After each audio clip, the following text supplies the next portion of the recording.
Friends, in our walk of faith, we often hear about the blessings that God has in store for us, blessings of abundance, health, and prosperity. This concept, often referred to as the prosperity gospel, has been a source of both inspiration and debate among believers. In this series, we're going to embark on a journey to understand the prosperity gospel. We'll delve into its teachings, explore the perspectives of those who embrace it and those who have reservations, and above all, seek a balanced and faith-filled understanding of what the scriptures tell us. Remember, our goal is to grow closer to God and to one another, and sometimes that requires open hearts and open minds. To truly grasp the heart of the prosperity gospel, we must journey back to its origins. Like a seed planted in the fertile ground of faith, the concept of God's abundant blessings has been woven into the fabric of Christianity since its earliest days. From the pages of the Old Testament, we encounter figures like Abraham, who through his unwavering faith received blessings that overflowed into every area of his life. In the New Testament, Jesus himself spoke about abundance, assuring us that he came so that we might have life and have it more abundantly. Over the years, this fundamental belief in God's goodness and his desire to bless his children has been taught and interpreted in various ways, leading to the emergence of what we now call the prosperity gospel. At the heart of the prosperity gospel lies a profound belief in the power of faith. It teaches that our faith, like a mighty force, has the ability to unlock God's blessings in our lives. Just as a tiny mustard seed can grow into a towering tree, so too can our faith move mountains and bring forth miracles of abundance. The teachings often emphasize specific biblical verses that speak to God's promises of prosperity, interpreting them as assurances of material wealth and physical well-being. While interpretations may vary, the core message remains consistent. God desires to bless his children, and our faith plays a pivotal role in receiving those blessings.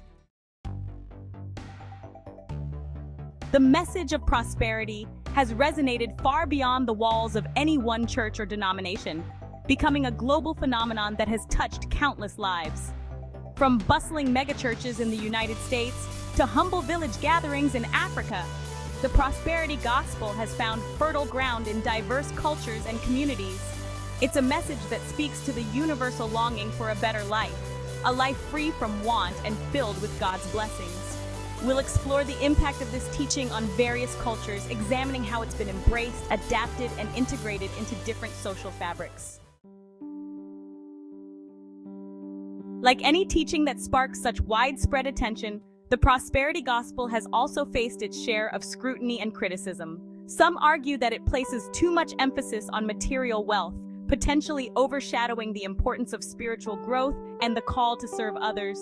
Others question the interpretation of certain biblical verses, urging a more balanced and nuanced understanding of God's promises. In this chapter, we'll address these criticisms head-on, creating a space for open and honest dialogue. We'll examine the ethical considerations, engage with differing viewpoints, and seek to foster a deeper understanding of the complexities surrounding this often debated teaching. There's perhaps no greater testament to the power of any belief system than the personal stories of those who have lived it. In this chapter, we'll hear from individuals whose lives have been touched by the prosperity gospel. We'll listen to testimonies of those who credit their faith and the principles of prosperity with bringing about remarkable breakthroughs in their finances, health, and relationships. We'll also provide a platform for those who hold different perspectives, allowing them to share their experiences and insights.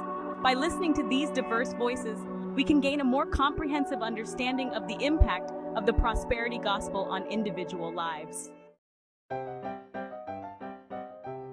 The concept of God's blessings extending to our earthly lives is not unique to the prosperity gospel.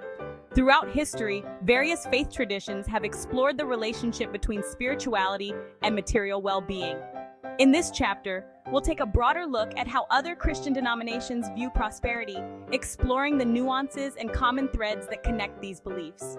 We'll also venture beyond Christianity, examining similar concepts in other world religions to gain a wider perspective on the human desire for a fulfilling and abundant life. By comparing and contrasting these different viewpoints, we can foster a deeper appreciation for the richness and diversity of human faith. As we conclude our exploration of the prosperity gospel, I encourage you to reflect on what you've learned and to seek God's guidance in forming your own understanding. Remember, faith is a deeply personal journey, and what resonates with one person may not resonate with another. What matters most is that we approach these topics with open hearts, seeking truth and wisdom from God's Word. Thank you for joining me on this journey of faith and discovery, and I invite you to share your thoughts and questions in the comments below. Let's continue the conversation together.